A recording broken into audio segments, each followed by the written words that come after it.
I turned 21, and unlike what Taylor Swift says, it's supposed to be fun turning 21. No, it wasn't. It really wasn't. It was one of the most overwhelming experiences for me. And trust me, adulting is hard.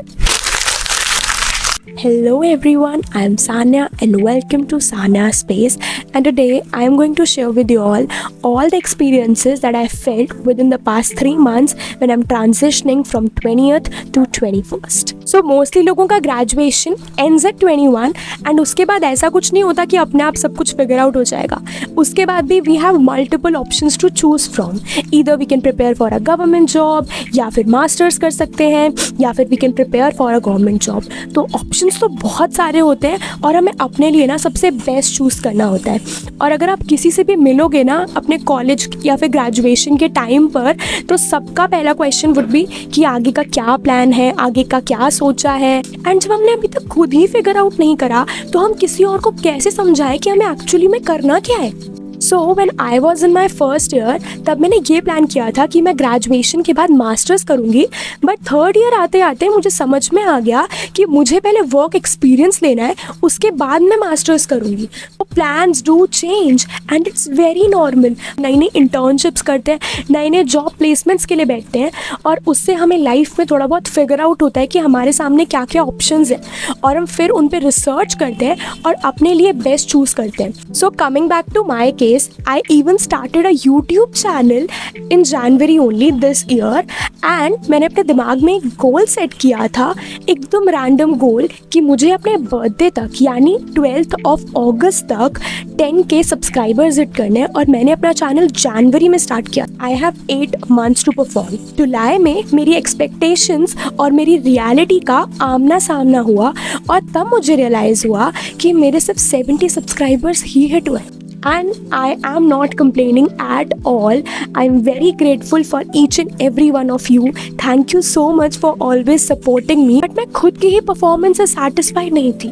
फिर जुलाई में I decided to take a break, सिर्फ 2-3 दिन के लिए, जिसमें मैं ना कोई नंबर देखूंगी, ना अपना फ़ोन चेक करूंगी, ना सोशल मीडिया चेक करूंगी, कुछ भी नहीं, सिर्फ रेस्ट. और मैंने अपना स्क्रीन टाइम भी कम किया. तो मैंने कोई वेब सीरीज़, कोई ड्रामा, कुछ ये सब नहीं देखा. और मेरा इससे सेवियर थी मेरी नॉवेल्स. तो I decided to read my favourite novels, not in love, Spanish love deception, ice breaker and bed in the movie. और 3 दिन कैसे ख़त्म हो गए ना मुझे पता भी नहीं लगा. फिर वीकेंड के नेक्स्ट डे इज़ मंडे और मुझे मंडे से वापस वर्क ट्रैक पर आना था. बट मेरे दिमाग ने मुझे एक आइडिया दिया कि क्यों ना, अभी तक तो मैंने सारी नॉवेल्स रीड करी हैं, तो अब मुझे एक नई नॉवेल स्टार्ट करनी चाहिए, क्योंकि अभी तक पुराना पड़ा है तो दैट डजंट काउंट. ठीक है, अब मुझे कुछ नया स्टार्ट करना चाहिए. और उसके बाद फिर मैंने अपने TBR से कुछ बुक पढ़नी स्टार्ट करी. सबसे पहले I started with Collide, I guess it's by Bal Khabra.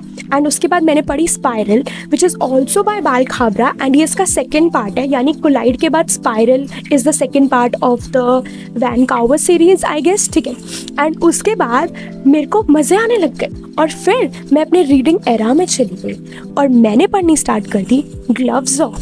फिर मैंने पढ़ी the wing man, fake out. Oh my God, guys, I read 6 books in 20 days.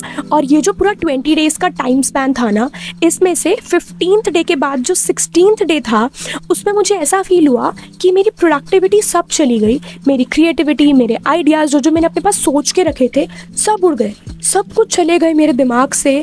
और मेरे दिमाग में कोई नया आइडिया नहीं आ रहा है और अब मुझे समझ में नहीं आ रहा है कि मैं करूँ तो करूँ क्या. अब मुझे अनप्रोडक्टिव होने के लिए रिग्रेट और गिल्ट दोनों हो रहे थे. और अब आ जाता है मेरा बर्थडे मंथ विच इज़ अगस्त. सो अगस्त में ना बहुत सारे फेस्टिवल्स आने स्टार्ट हो जाते हैं, यानी जो फेस्टिवल सीजन है ना वो अगस्त से स्टार्ट हो जाता है. Rakshabandhan, independence day, Janmashtami, Ganesh Chaturthi. मेरा बर्थडे, मेरी फैमिली में मैक्सिमम लोगों का बर्थडे अगस्त में आता है और इससे मैं बस एक ही चीज़ देख पा रही थी, वो थी और ज़्यादा अनप्रोडक्टिविटी। और अब मुझे अपना बर्थडे सेलिब्रेट करने का मन तो बिल्कुल भी नहीं था, क्योंकि सबसे पहला रीज़न है जो 3 हफ्ते यानी 3 वीक्स मैंने अनप्रोडक्टिविटी के निकाले हैं ना, ये मुझे बहुत ज़्यादा बॉदर कर रहे थे। सेकंड, मैं खुद की ही परफॉर्मेंस से अनसेटिस्फाइड थी। सेटिस्फाइड छोड़ो, मैं खुश ही नहीं थी, क्योंकि मेरी यूट्यूब जर्नी का गोल था 10K छोड़ो, 5K छोड़ो, 1K भी होते ना तो मैं खुद की परफॉर्मेंस से एक बार ही सोचती कि it is at least 1/10 of what I expected. But नहीं, बहुत दूर है, कहाँ 70 कहाँ 10K। ज़मीन और आसमान का डिफरेंस वाली बात है यहाँ पर। एंड थर्ड, कि इस साल मुझे एक्चुअली में फिगर आउट करना है कि मुझे आगे जाके क्या करना है। या मुझे गवर्नमेंट जॉब की प्रिपरेशन करनी है, या मुझे कैट की प्रिपरेशन करनी है MBA के लिए, या फिर मुझे एक जॉब परस्यू करना है। और फिर आ जाती है राखी, और मुझे ऐसा लग रहा है कि सब कुछ बहुत जल्दी जल्दी हो रहा है, टाइम भाग रहा है। मैं कुछ भी करके बस टाइम को अगर रोक पाऊँ ना तो मैं रोक दूँ कुछ दिन के लिए, और मैं अपना बर्थडे 2 महीने बाद डाल दूँ, ताकि जो अनप्रोडक्टिविटी का गिल्ट है ना, ये मेरे दिमाग से चले जाए और मैं कुछ स्टार्ट कर सकूँ दोबारा से, और मैं वर्क ट्रैक पे दोबारा से आ सकूँ। बट नहीं, time and tide waits for none, और ऐसा करते करते राखी आ गई। और हमारे घर में ना एक ऐसी चीज़ है, जैसे आई वॉज बॉर्न इन 2004, तो अभी 2025 में मेरे 21 प्लस हो जाएंगे, तो उसको कंसिडर तो 21 करते हैं। बट हमारे घर में एक बहुत अलग रूल चलता है, विच इज़ कि अब ये लोग 1 साल एक्स्ट्रा बता देंगे, यानी 21 plus is equals to 22 for them.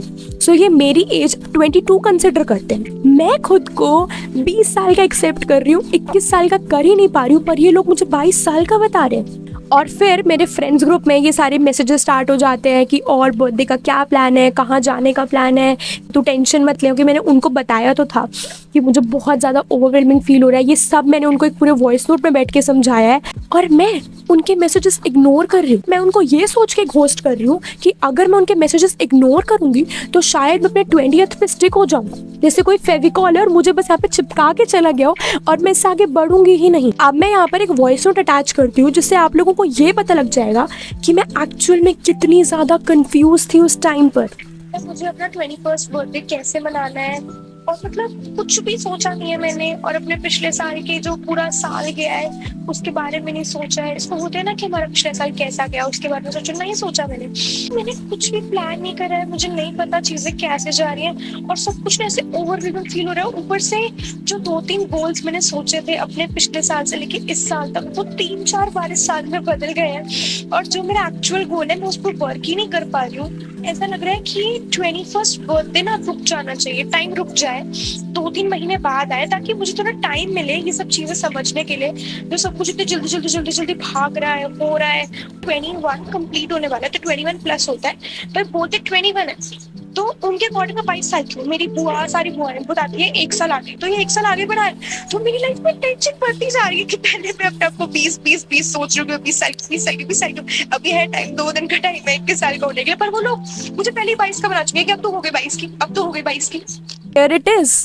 और जब कोई डिफ़िकल्ट सिचुएशन मेरे सामने होती है, जहाँ मुझे ये नहीं पता कि अब मुझे क्या करना है और मुझे कुछ टाइम चाहिए उसके बारे में सोचने के लिए, तो मैं उसमें बस 2 ही ऑप्शंस कंसिडर करती हूँ।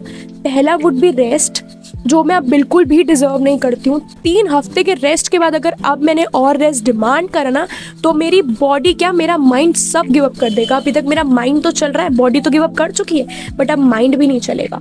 And second option is cooking, कि कुकिंग से ज़्यादा थेराप्यूटिक ना मेरे लिए कुछ नहीं होता।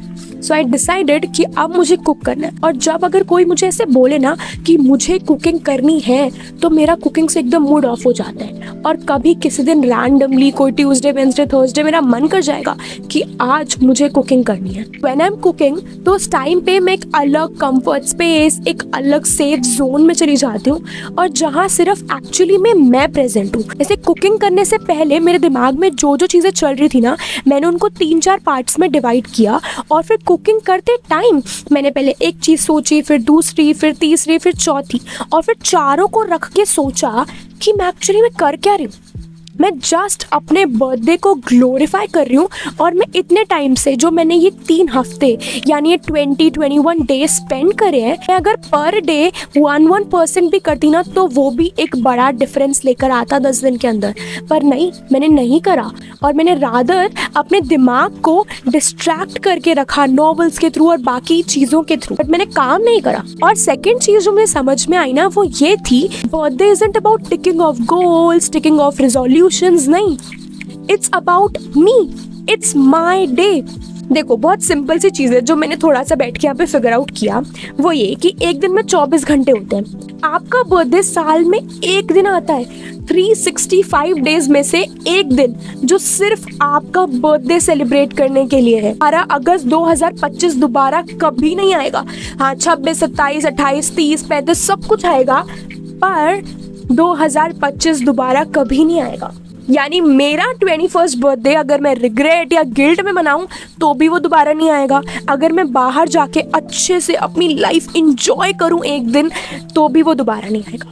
अगर आप लोग भी सेम सिचुएशन फेस कर रहे हो ना तो go with the second option, बहुत बेटर है।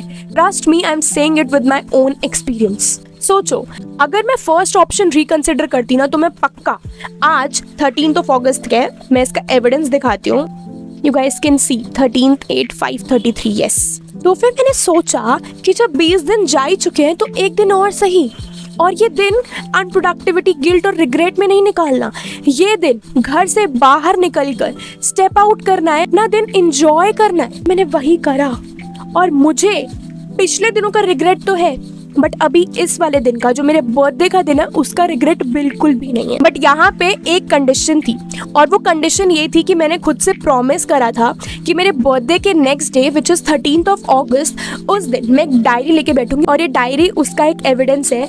और फिर शाम से मैं अपने काम करने बैठ जाऊंगी और धीरे धीरे, ऐसा नहीं कि मैं बहुत तेजी से पहले दिन 6 घंटे काम कर लिया अगले दिन थक गई, नहीं, धीरे धीरे स्टार्टिंग में 2 घंटे, फिर 3 घंटे, फिर 4 घंटे, कंसिस्टेंसी बिल्ड करूंगी कि कंसिस्टेंसी मैटर करती है। और एक और चीज़ है जो मैं शेयर करना चाहती हूँ, वो ये है कि हमारे गोल्स, हमारे एस्पिरेशंस ये रोज़ चेंज होते हैं क्योंकि हम अपनी ग्रोइंग एज में हैं, और यही एज है जहाँ हम रोज़ नई चीज़ों के साथ ट्राई करना चाहते हैं, और ट्राई करना भी चाहिए। जब तक हम नई चीज़ें ट्राई नहीं करेंगे तो हमें पता कैसे लगेगा कि हमारे लिए बेस्ट है क्या। इसलिए I want you to step out of your comfort zone, try new things, do the things that you are most scared of. मत सोचो कि फ्यूचर में जब वो रिसोर्सेज आ जाएंगे, या जब पैसे कमा लेंगे, या जब वो फ़ोन होगा, या जब वो बुक्स होंगी तब पढ़ाई करेंगे। जो भी जितना भी अवेलेबल है उसी से स्टार्ट करना पड़ता है, कि कभी भी हम 100% किसी चीज़ के लिए रेडी नहीं होते।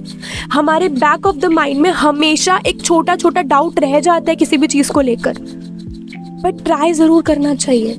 और जब हम कोई नई चीज़ ट्राई करते हैं ना तो हम उससे कुछ लूज़ नहीं करते हैं, हम कुछ नया सीखते हैं। नॉट टॉकिंग अबाउट कि बेकार चीज़ें जाके ट्राई करो, नहीं, आई एम टॉकिंग अबाउट अगर कोई नया कॉम्पिटिशन है जिसमें आप ट्राई करना चाहते हो, कोई नई लैंग्वेज सीखना चाहते हो, कोई नया स्पोर्ट्स सीखना चाहते हो, कोई डांस फॉर्म सीखना चाहते हो, कोई म्यूजिकल इंस्ट्रूमेंट सीखना चाहते हो, स्विमिंग, कोई एक्टिविटी कुछ भी सीखना चाहते हो, तो go for it, because this video is itself is a sign that go for it, and you never know what if it all works out. And I'll be leaving. Bye bye.